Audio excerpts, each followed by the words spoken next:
What is going on, everyone? Welcome to the Pokey Office. My name is Colin. I have a question for you. Is the mood around Shrouded Fable actually changing?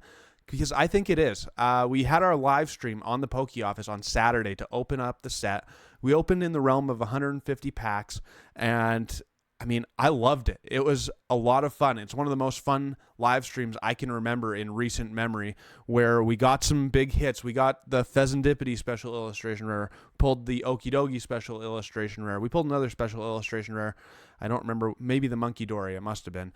And then we didn't get too many illustration rares. Those were the hardest things to pull out of the set, but we pulled like 3 or 4 gold cards, so those didn't seem all that hard from my perspective, even though I know the pull rate data says otherwise.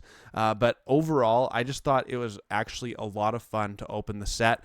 And I will say, the Okie Dokie special illustration rare, when I pulled it, I thought when I first looked at it on the screen, it was not going to be a good card at all. And I held it in my hand, and it's like, that card is actually awesome. I really, really like it. Pheasantipity, not so much, not my favorite card in the world. But there's some things to like about this set, and I like the fact that the pull rate, like, it's actually a little bit of a chase for the big cards. And so now we're going to look at the market, how they've held up over the weekend. I think there's something to be said about this ETB delay where the cards might actually hold some value a little bit longer than normal. We're still going to see some big drops today on the graphs, but I think these cards might hold up better than expected, just because there's actually not a ton of product because the ETBs are delayed. But let me know your thoughts. Let's get to the cards and see what's happening. Before we do, I have to address the elephant in the room. I just decided to bleach my hair on the weekend for no reason whatsoever. So let me know in the comments down below what you think. If I look like an idiot or not, that's fine. You can say it. I don't mind. Starting off with a big drop with the Okie Dokie Ultra Rare Full Art card down to $3.96. A huge drop. That's like, I don't know, 75% drop, something like that. Then the Petulant, the Ultra Rare, $3.98 as well. Big drop for that one as well. Tapu Bulu, we did pull this card on Saturday. Pretty cool. Not my favorite art rare of the set, but definitely a cool one. All the illustration rares of this set are just absolutely fantastic. This one down a lot, though, down to $4.88 over the weekend. Beware, lots of people were saying that this might be one of their chase cards, one of their favorite illustration rare cards, and I don't disagree. But drops on this one as well, about 40% to $6.60. Then the Fracture, we pulled this one as well, and I think this is my favorite card out of the set.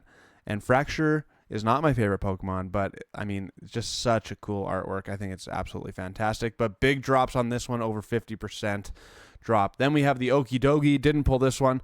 This one dropped as well. This is an interesting set because it has the just regular double rare EX Okie Dokie. Then it has the illustration rare Okie Dokie. Then it has the ultra rare Okie Dokie and the special illustration rare Okie Dokie. What a mouthful. But that's the case for the Okie Dokie, the Pheasantipity, the Monkey Dory. Like, I don't think that's ever happened before in Scarlet and Violet era.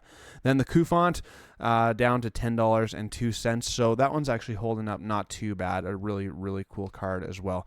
Pheasantipity, what I was just talking about, this is the illustration rare version of this card. This one supposedly is going to do some damage in the TCG with that ability. Is looking pretty nice, but big drop on the illustration rare, down to $10.72. That's got to be like a 60% drop on that one. Pheasantipity, the regular double rare EX, also took a big hit, but it's currently worth more than the illustration rare, which I think is going to change in the coming days. But currently $11.76. That's the card to get if you're looking for just the double rares. Darkness Energy, the gold card, I don't know if we pulled this one, actually. I can't remember. We definitely pulled the Power Glass and the Earthen Vessel. This one, down to $12.09. I would expect these gold energies to stay in that like $10 range they usually do. Dusclops down to $13.07. Not a ton of movement there. We didn't pull this one. We did pull the Dusk Noir, I believe. Zorua down about $5 to $13.39. Didn't pull this one either. Janine's Secret Art, we did pull this one twice, and this one has dropped a lot over the weekend, down from $24.09 to $13.78. We pulled it twice, actually, and this was a big player in the pack battle, which was kind of interesting. Metal Energy, $13.85. Just like the Darkness Energy, I'd expect this one to stay in that $10 to $15 range moving forward. Then we have the Pheasantipity. This is the ultra rare version, down from $35 to $15. That's a $20 drop over the weekend. Big drops. Cresselia, illustration rare, down from $19 to $15, so a $4 drop there. Horsey, our first green arrow on this one, up from $12.89 to $15.13. We pulled this one in the pack battle. It is outrageously cool. I'm just so disappointed that they didn't do a Seadra illustration rare to finish it off with that Kingdra special illustration rare promo card, because it would have been so good.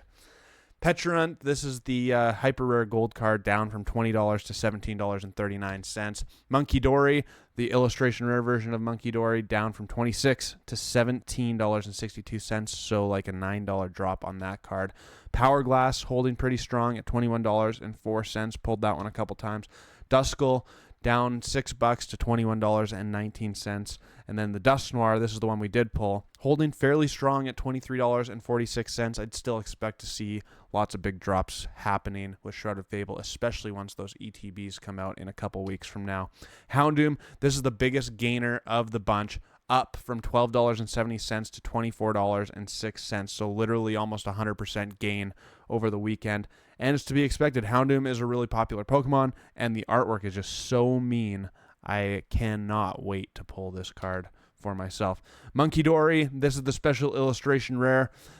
Pretty significant drop from $47 to $35, so a $12 drop on that one. Then the Petulant, a $6 drop on that one, down from $41 to $35.91. Then we have the Persian, this one holding very strong as the most expensive illustration rare of the set.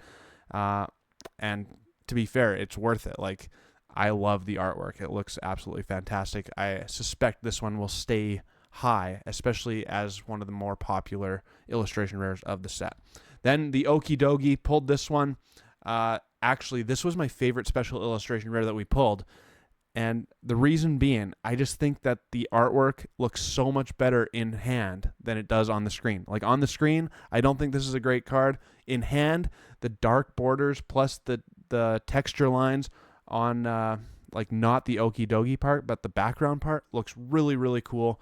But a huge drop on this card. $95 is where it was on Friday morning. Now it's at $43.78, so kind of crazy there. Earthen Vessel pulled this one, holding strong, and just like the other big gold card from the Buddy Buddy Poffin from Twilight Masquerade, I would expect this one to hold fairly strong as well in that like $40 to $50 range. Then Pheasantipity pulled this one. This is a card I didn't actually like that much, but just because it's a strong special illustration rare for the TCG, I could see this card holding a pretty good value. I don't know if it's going to hold at $80. I think it'll probably drop pretty substantially still from there, but down $20 over the weekend to $81.85, leaving us the last card, the Cassiopeia, down from $162 to $126, so a pretty big drop over the weekend. I still think this is going to be the big chase of Shrouded Fable moving forward, so it will hold some value. Whether or not it will maintain $100 plus is yet to be determined. I also put this poll out, I'll show it on the screen here, on Friday afternoon, just getting the general consensus of what people think about Shrouded Fable. 575 of you voted, and 35% of the votes not interested at all. That is pretty substantial. Definitely is what I was reading from like the Discords and the Facebook groups and all the interweb stuff, is that people are not in love with Shrouded Fable. But the next one, the biggest percentage, 45%, so that's meaning like 200 and something, almost 300 people voted for meh, I'll probably rip a few packs, which, I mean, that should be the general consensus. Even with a bad set, it's a new Pokemon set, it's new cards to get excited about, and it's always fun, in my opinion, to open up new sets. 15% of you said it's growing on me, so that's not bad. That's like 60-something votes, which is decent. That's definitely the category I would be in personally. I had a lot of fun opening the set. The illustration rares are absolutely spectacular. So, and the fact that the pull rates are a little bit tougher in Shrouded Fable than like some of the more recent specialty sets make me kind of like it. I'm going to be honest with you. It's fun to chase the big cards. And only 5% said I love it. So Not very many there, but definitely a couple. And the outliers are making their voices heard. Anyways, that's going to do it for me at the Pokey Office. If you enjoyed the content, make sure to hit the subscribe button, hit the like button, leave a comment letting me know what you think about my stupid yellow hair or bleached hair or whatever you want to call it. And let me know what you think about Shrouded Fable as well down in the comments below. Until my next video, I'll see you then. Peace!